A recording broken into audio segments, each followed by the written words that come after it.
Hello friends, எல்லோரும் எப்படி இருக்கிறீங்க? உங்கள் எல்லாருக்கும் ரொம்ப நன்றி. எங்களோட சேனலை சப்ஸ்கிரைப் பண்ணி சப்போர்ட் பண்ணிகிட்ருக்கீங்க.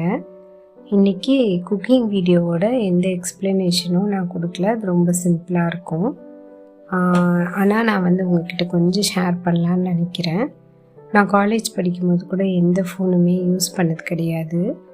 மேரேஜ் ஆனதுக்கப்புறமா தான் அந்த பட்டன் ஃபோன் யூஸ் பண்ணிகிட்டு இருந்தேன். லேட்டராக நம்ம ஒர்க் பண்ணுற இடத்துல நமக்கு டச் ஃபோனோட ரிக்குவயர்மெண்ட் இருந்தது. ஃபைல்ஸ்லாம் சேவ் பண்ணுறது, அனுப்புறது அந்த மாதிரி. ஸோ அப்போ அந்த ஃபோன் யூஸ் பண்ண ப்ராக்டிஸ் தான். அப்போ கூட பேசிக்காக என்ன பண்ணணுமோ அதை பண்ணிவிட்டு நம்ம ஃபோனை அந்தளவுக்கு தொட மாட்டோம். ஏன்னா அது அந்த மாதிரி ப்ராக்டிஸ் ஆகிடுச்சு. ஆனால் நான் எப்பயுமே பிஸியாக தான் இருப்பேன். ஒர்க்லேயும் சரி, வீட்லேயும் சரி டைமே இருக்காது. அந்த மாதிரி ஒரு பிஸியாக இருந்த சூழ்நிலை. ஆனால் இப்போது ஒர்க்கில் கொஞ்சம் பிரேக் எடுக்கிற மாதிரி ஒரு சூழ்நிலை அமைஞ்சிருக்கு. ஸோ அந்த மாதிரி டைமில் என்னோடய பொண்ணு தான் சொன்னாம்மா, நீங்கள் பிஸியாகவே இருந்துட்டு இப்போ நீங்கள் ஏதாச்சும் பண்ணுறீங்களா, யூடியூப்பில் குக்கிங் போடுறீங்களா, குக்கிங் வீடியோஸ் ஏதாவது பண்ணுறீங்களான்னு சொல்லி கேட்டால். அப்போ நான் எந்த பதிலுமே கொடுக்கல. பட் ஆனால் லேட்டராக நானே யோசித்து அதை ஓகே பண்ணிகிட்ருக்கேன்.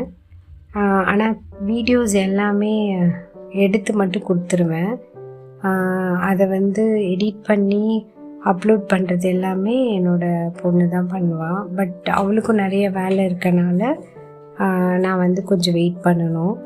அப்போ நான் ஒரு நாள் யோசித்தேன், இது ஏன் நம்மளே கற்றுக்கிட்டு பண்ணக்கூடாது அப்படின்னு சொல்லிட்டு. ஸோ ஒரு நாள் அவளோட உட்காந்து அதெல்லாமே பார்த்து கற்றுக்கிட்டு இப்போது ஒரு 1 வீக்காக நான் வீடியோஸ் போட்டுட்ருக்கேன். நானே எடிட் பண்ணி போட்டுட்ருக்கேன். இப்போ நான் அது போட்டதுக்கப்புறமா நீங்கள் வீடியோஸ் பார்க்குறீங்க அப்படின்னா அந்த வீடியோஸை சப்ஸ்கிரைப் பண்ணியிருக்கீங்களா, கமெண்ட் பண்ணியிருக்கீங்களா, லைக் பண்ணிக்கிறீங்களா அப்படின்னு பார்க்குறதுல எனக்கு ஒரு சந்தோஷம் கிடைக்குது. ஸோ நீங்கள் கண்டிப்பாக உங்களுக்கு பிடிச்சிருந்ததுன்னா சப்ஸ்கிரைப் பண்ணுங்கள், லைக் பண்ணுங்கள், கமெண்ட் பண்ணுங்கள்.